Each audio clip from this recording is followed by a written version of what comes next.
appreciate it. reInvent Day 4. So we know there's a lot of sessions that you've already attended and many more that you could attend right now. So thank you for being here to talk a little bit about Caris Life Sciences and their journey from 0 AWS usage to 25 petabytes in less than a year. And it's funny, we were having breakfast yesterday and Mason logged into the console and he said, it's no longer 25, Joe, it's 29.4 petabytes. We didn't have time to update it, so we think this is going to be a great use of everyone's time. Before we hop into the goals of the session and what we're looking to accomplish and help you get out of the session, let's just take a step back and do some introductions. So I'd like to introduce Mason Hensley, Chief Technology Officer at Caris Life Sciences. Mason has former experience at various health tech companies, startups, and a number of public companies today. So Mason received his biomedical engineering degree from Vanderbilt University. And Mason, I just want to give you a compliment and props. You've been a great partner to work with, and he drove this technology transformation. This is his first large cloud transformation to AWS. He did a really great job. So Mason, brief recognition for you. Thank you. Next, David Cathy, who's really my partner in crime.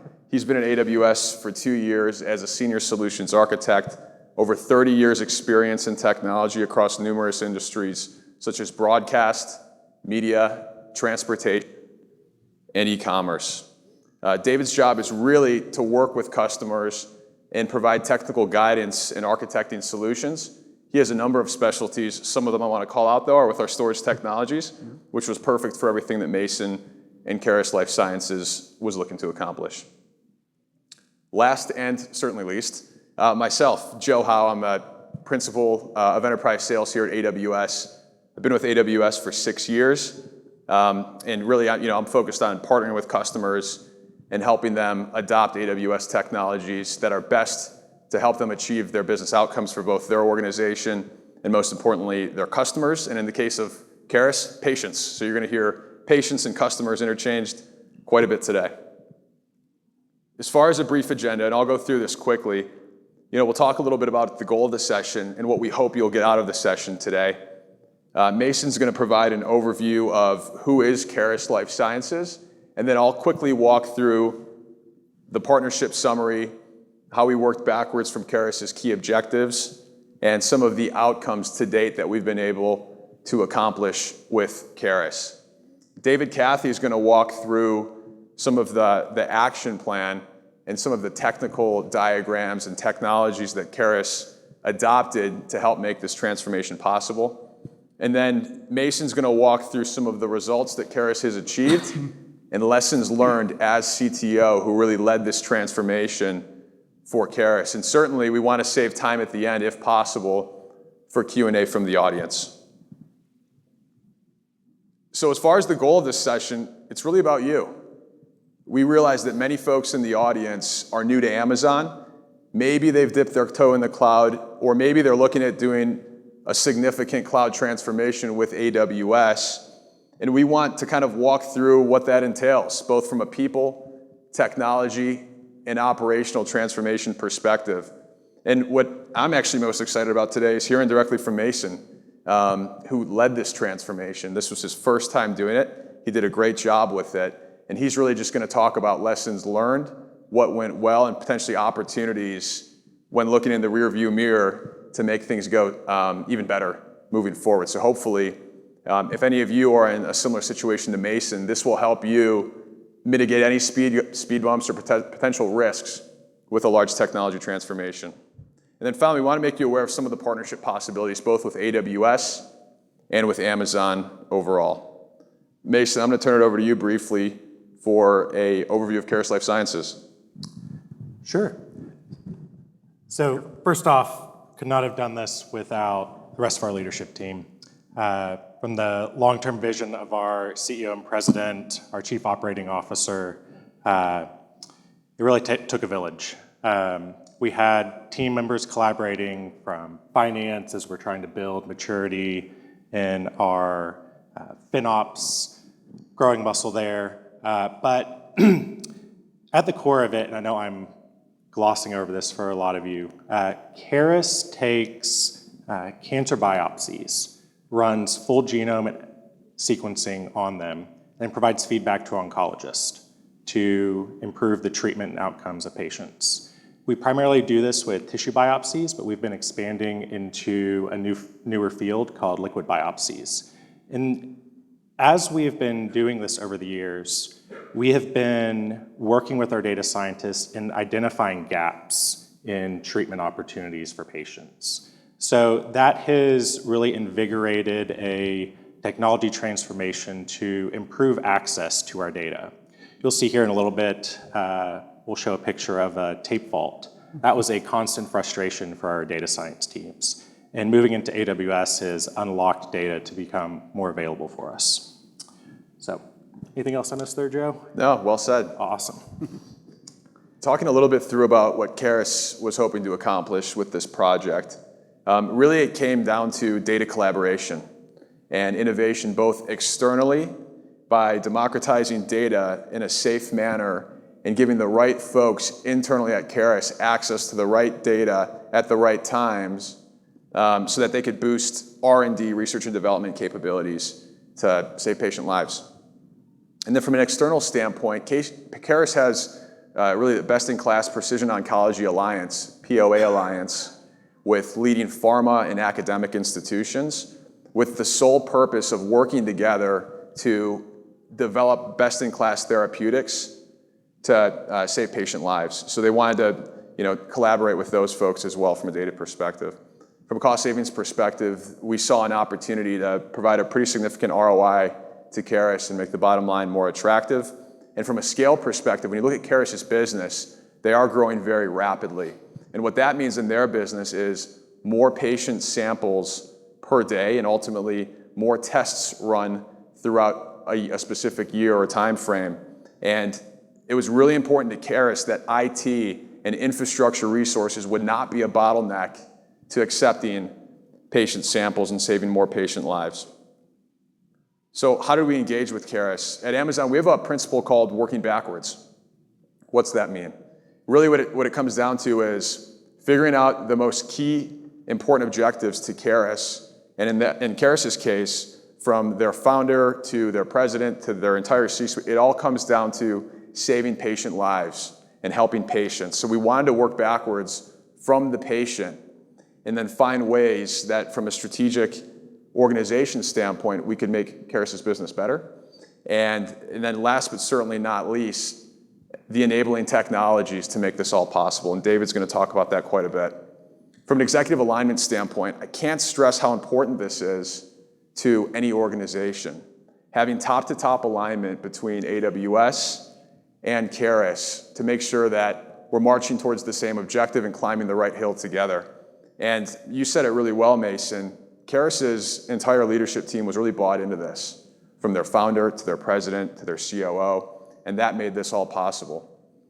From a strategic collaboration standpoint, we saw an opportunity to help Caris democratize data both internally but also externally with their Precision Oncology Alliance to help advance patient therapeutics through Amazon Data Exchange. From a commercial construct perspective, we worked with Caris to understand their current landscape and put together the right economic package to help return the right ROI for their business. I think that's something important for everyone in this audience today. Working with the right line of business executives as well as all of you in the room, getting together to make sure that you're putting together the right package for your business, not just for your IT organization. And then from a migration horsepower perspective, there was an opportunity to help come alongside Caris and accelerate this project with our professional services organization. And there's a number of ways you can do that, both with AWS and our third-party systems integrators. So last slide from me, what were the outcomes that we've accomplished to date? And I say to date because we're just getting started. This is 1 year, all of these things that we've accomplished, and we think for years and years to come, there's so much more that we can do together. But I talked about it already, but it's enhancing innovation, both internally, getting data democratized to the right folks within the organization to help with research and develop capabilities and giving patients the best tests possible, but also externally with their Precision Oncology Alliance and having the right data collaboration there. And then finally, Caris has their blood pipeline test, it's growing rapidly. So we've worked with Caris to move that blood pipeline to the cloud in AWS so that infrastructure and scale is no longer a constraint. And as more tests are consumed and as patients crave this test more, infrastructure will no longer be a bottleneck. And then from a bottom line contribution perspective, I've never heard a CFO say we want our bottom line to look worse. We worked with them to find the right economic package to help provide them the right return on investment. So David, I'll pass it over to you next for an action plan and how you helped engage from a technology standpoint. Thanks. Well, Joe teed it up really well with getting the customer involved and getting them wanting to move to AWS, and then it was just up to me and the AWS team behind me to actually make it happen. Now, one of the things we had is we had multiple challenges to deal with. They had a constant data growth of their genomic data. I mean, these files that come in from the genomic sequencers are terabytes of tens, hundreds of terabytes a day, practically sometimes. So there's a huge amount of data that's incoming. But they had a limited capacity on their GPFS disk drives to do it. So when you have that much data coming in, you can only keep a small fraction of it online. And that includes not only incoming data, but data that the data scientists work in. So they were constantly having to shuffle data, coming in off the sequencers, off the tape, and then trying to keep track of how much they can limit the data scientists to use as well. There wasn't very much room to expand the data center, so they're running out of room there, even though they had an increasing footprint of data in with their environment. Their tape library was approaching some of the limits. They already had several tape libraries, 32 drives capable with them, somewhere around 6,000 tapes worth of data, and trying to manage all that with their data scientists, keeping data coming in, keeping data for the data scientists. Managing that was really becoming a major headache for them. There's also the latency of getting the genomic data for the data scientists. As they said, their main thing is trying to save lives. The best way to save lives is to have the data available as soon as possible. When a data scientist wanted to have a cohort of data that they wanted to use for doing some analysis for, sometimes it would take up to weeks because they would have, the data would be scattered across multiple tapes, and it would take weeks for them to get all those tapes downloaded and retrieved to get the files that they needed. Not only just for that data scientist, but they're trying to do that for multiple data scientists at the same time. So there's a flurry of activity with the tape drives and the amount of space they have available online for doing an actual analysis. So again, it's a lot of confusion sometimes, and it was really becoming a major headache for them. And really, there was a big latency for their data scientists to be able to do some of their work. So our constraints we had to deal with is the network topology. They have multiple data centers and labs, and they have network connections between those. They have interconnects there that they were dealing with, transferring data from some of the places where they do the genomic sequencing in the actual hardware with InfoSeq and NovaSeq and Illumina sequencers. So they had that data coming in. There's also places where they were doing some of the research. They had to transfer data. So there's all that network transfer going on. So their network bandwidth, both internal and external, was definitely a factor we had to look at. Also, their security and DevOps staff. They have some good staff. They've been learning a lot in the last year, but they were new to AWS. They did not know some of the things they could do. They did not know some of the things they should do, and they needed help in order to do that. And also, we had to interoperate with their current functions. We had to make this migration happen in time with what they're doing now. We could not disrupt their activity. They can't shut down for a while they move all the data and retool everything and migrate. We had to migrate in place. And so that would definitely creating some challenges in order to make sure this would work seamlessly. The genomic data, as I mentioned, was fragmented across multiple tapes. If you had a single, when you go through and create a flow cell, which is a genomic sequence of a particular study that they've done, that information may be across multiple tape drives. So it's not always easy to say, I want to get this particular data and grab one tape drive. You might have to grab 10, 20 tape drives to do it. And that was just an artifact that kind of grew out of the way that they built it, built the system originally.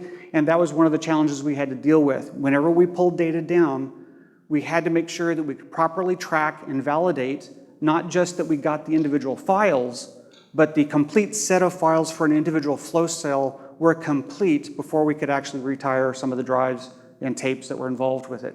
So that definitely added some extra challenge to it. So how can we transfer this data? One of the things that they have for their own data protection is they had data in Iron Mountain. Iron Mountain was asked to come up with a solution of how can we move all this tape data that we've sent to you, how can we move it to AWS into S3 or anywhere in AWS. They came up with a good proposal. There was nothing wrong with it. Just really in light of all the other options that we had, it didn't really align with some of their long-term needs and views. So we kind of had to skip that one. We had the AWS Snow family. Well, the AWS Snow family is very good for moving large amounts of data very quickly. The only problem is when you have 25 petabytes worth of data, let's do the math. The Snow family device is 80 terabytes. The 210 wasn't available yet. That's 320 Snow devices that would have to be cycled through their data center in order to migrate this data. Did I mention that they have some staff issues sometimes with trying to make sure they do some of this transformation?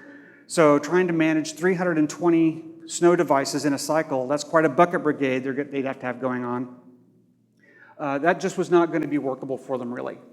Also, back to the tracking. If you get a tape done, you'd really have to work to make sure you track that properly. So the Snow family was not really going to be a good option. So that left DataSync. DataSync provides very good tracking and logging of all the data that's being transferred so that they know where it's going and they know it's gotten there securely and completely. So DataSync was the way to go.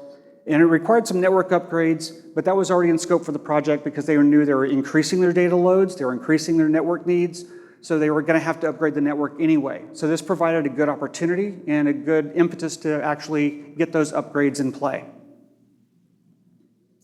So the solution we ended up coming up with them for was Amazon Simple Storage Service, S3. We were able to use Glacier Instant Retrieval. That gave them very fast, instant access, but it was also very cost-effective for the large amount of data that they had.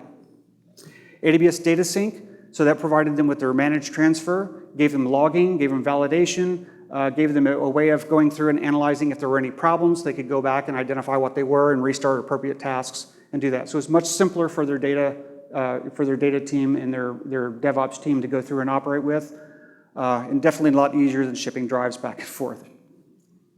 Amazon Athena, with all the data flying around, we had data that was on premises that we were looking at that kept track of what files and what flow cells and what tapes were being managed so that they could go through and keep track of that.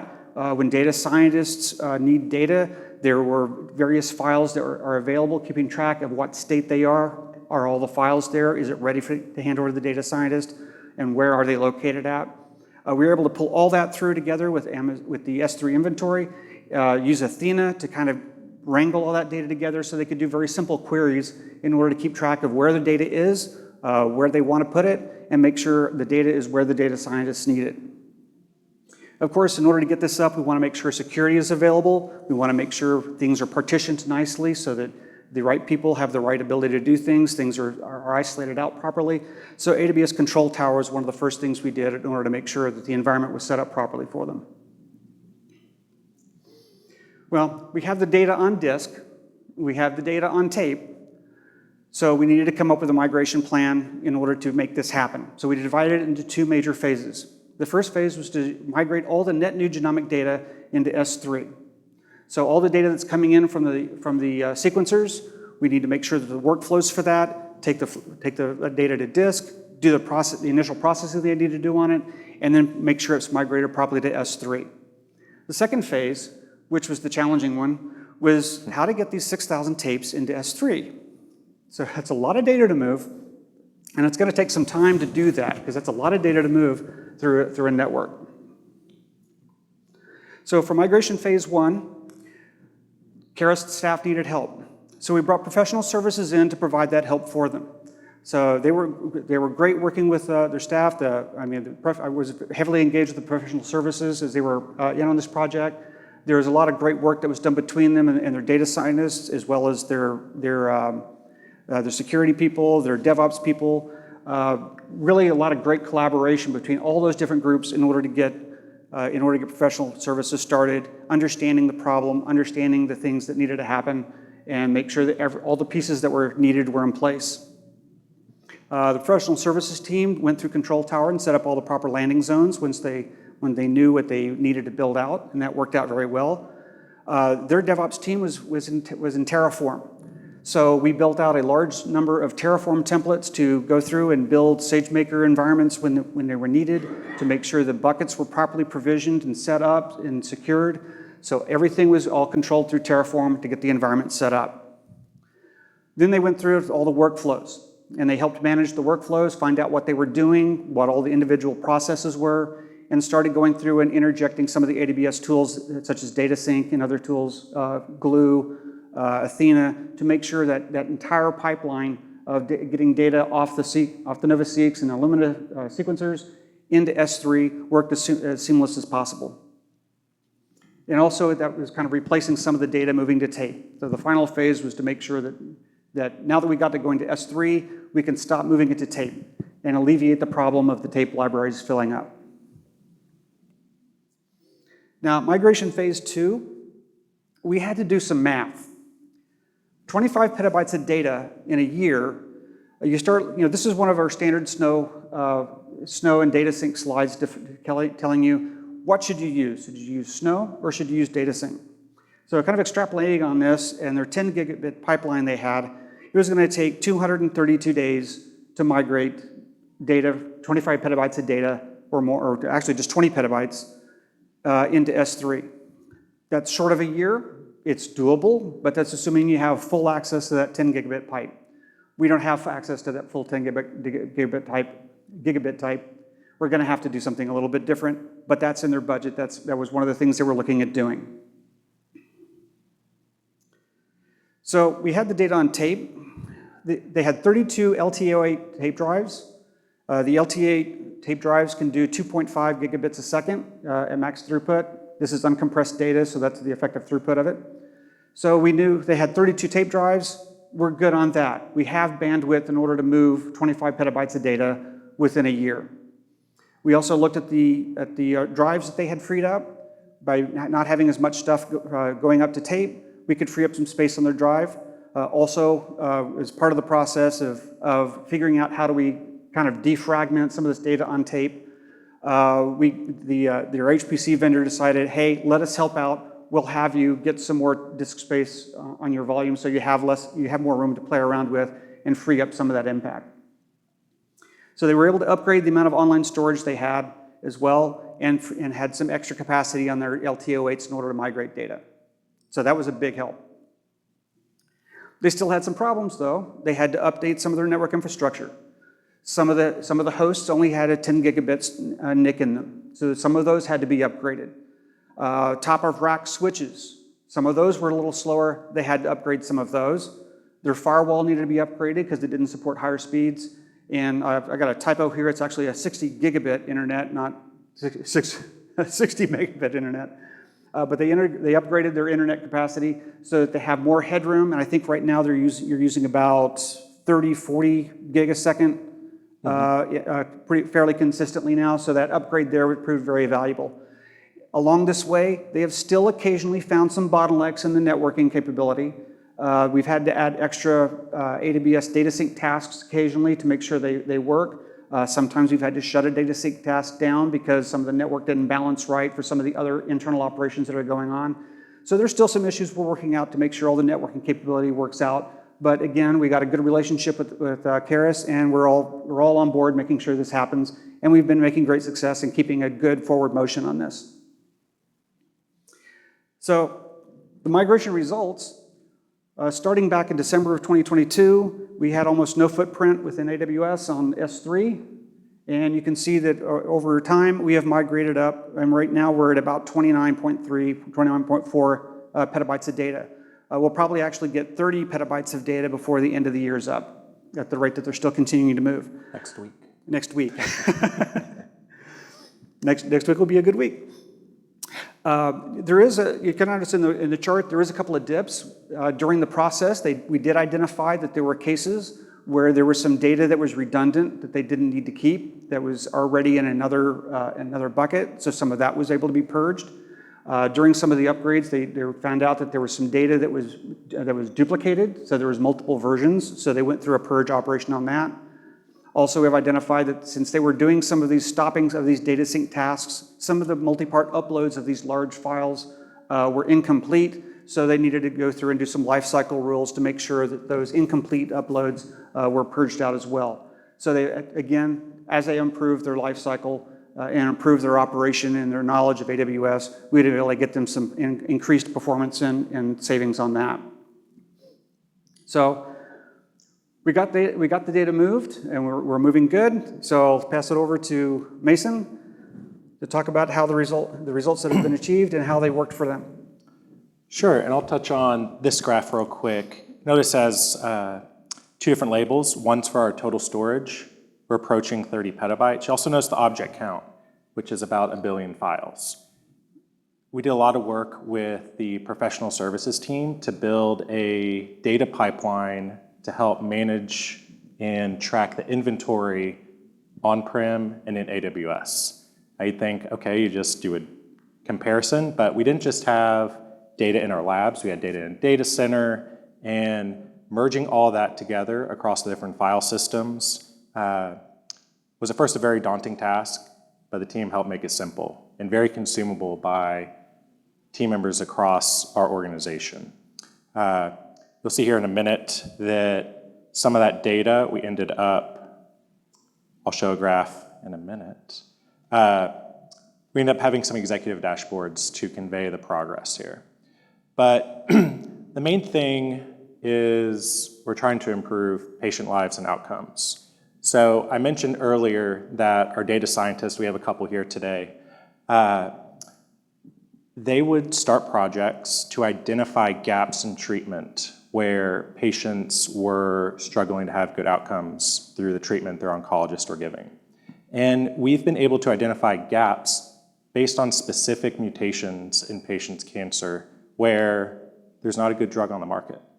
So our team's been identifying some of these gaps, and then we've been bringing those to pharmaceutical companies and saying, hey, here's a gap in treatment for patients with small cell lung, a certain mutation in small cell lung cancer, or a certain type of mutation in pancreatic cancer. And that has just been a great growth opportunity in terms of collaboration with the pharmaceutical companies. It's something that we had dabbled in a little bit previously, but moving into AWS has really helped fuel that. We had a press release last week, maybe it was on Monday that it finally got out the door, that we have a partnership with Moderna, 5-year partnership where we are helping show them opportunities for drugs in the oncology space. And that's gonna help hopefully reduce the cost of discovering these drugs and getting drugs to market to help patients. If you think back years, there's kind of the proverbial tens of thousands of molecules being created in labs, and then they're looking for opportunities in how they can treat patients. We're going the opposite direction, saying here is a problem, and from those mutations that we're able to determine in the DNA, you can see how what proteins are affected, and the pharmaceutical companies are able to develop pinpoint targets for them. On the cost savings, we over the years have spent enormous amount of CapEx building out our data centers, infrastructure in our labs, and in some cases we showed the tape vault in one of the previous pictures. It was built out to the walls. There was no room for expansion. And that was a forcing function that took us to a fork in the road and said, hey, are we gonna physically move this infrastructure, or do we have other opportunities for further scale, limitless scale? And that's helped us too from the cost saving perspective, because as we've looked at our environments when we've been making these large capital CapEx outlays, it's hard to quantify the exact cost that we can attribute to a test. Now as we've been moving to migrate our bioinformatics pipelines into AWS, we're able to see a cost down to the penny for how much it costs to identify the mutations in some of these sequences. Here in this graph, sorry, I redacted some of the numbers here, but we had some color coding. Orange denoted data that had moved into AWS. Dark blue was data that had moved to disk. Light blue is data that was on tape. And this is a graph from earlier in the year. But you can see here that we had quite a bit of data still on tape. And one of the problems also was not a problem with Snowball, but a problem with the situation we were in, was that even if we were bringing snowballs to our facility, the data wasn't coming off tape fast enough. So we'd have some kind of wait, fill it up. It wouldn't be maximizing that network connection between the Snowball devices. We were able to shift our workloads away from that tape vault. We had a situation where we were essentially pouring water into the bucket, and then someone else was trying to empty water on the other side of it. So that helped us. David mentioned that we ended up buying quite a bit of disk. That allowed us to optimize the reads out of it and accelerate to where we are today, where we've, over the last 3 weeks, we've been averaging about 1.5 petabytes a week being uploaded over a network connection. I want to circle back. The work we did with professional services really helped accelerate building out that landing zone and was instrumental in the comfort of our organization moving into a new environment. There was a lot of comfort in knowing that our data was in the data center or we had data in our lab facilities. And it was a big leap of faith for a lot of team members, but it clicked with them as we were bringing in experts from the ProServe team. As we dove into specific topics, David and team would bring in experts from outside of our core ProServe team, from different product teams around AWS. That was instrumental in us accelerating the work we did. And here's our snapshot from yesterday. We weren't able to update the title of the presentation. We had to lock that a little over a month ago.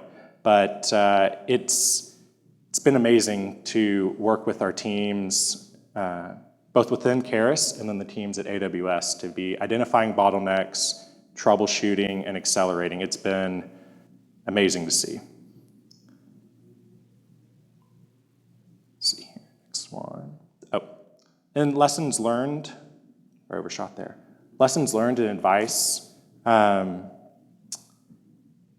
We built dashboards where we showed the migration that was made available in our core executive dashboards that people are looking at alongside our metrics that are going through the lab.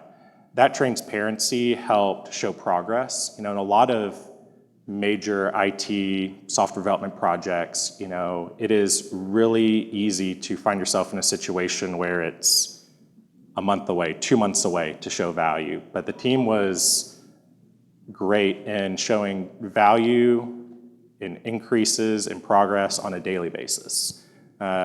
Our dashboards kind of from our on-prem inventories get updated every night. Our S3 inventories get updated every night. We had the report get sent out every morning, and it was one of the things every morning I woke up and was waiting. Actually came about an hour after I woke up based on the timing, but it was always something I was waiting for that buzz on my phone to see the updated progress. I'd say another thing, lessons learned is engage your finance teams if you're in a very CapEx heavy mindset. There's definitely a lot of changes in thought, budget, some budgets are set years in advance, and if it's really CapEx heavy, it's gonna take a lot of education and discussion around moving into a more OpEx environment. That flexibility has been great to see, but there's always that transition point within some teams. We have great CFO that really wrapped his arms around that. Our finance team is salivating at being able to see per sample cost that they can attribute back. The transparency that we're able to provide them on different departments, different projects, and how much they're costing and roll that up is something that is continuing to surprise and delight a lot of our team members. Anything else I missed? Well said. Awesome. Well said. So we've got, It's been great working with you. Yeah, thank you. it has been great. We've got about 24 minutes left. Just really don't feel like you need to stay for Q&A, but if there are questions, it's very hard for us to see hands in the crowd with the lights in our face, but we'll take Q&A. The way that'll work is if you just kind of in an orderly fashion, just yell out your question. We're fine with that. I'll repeat the question so that the video can hear it, and then whether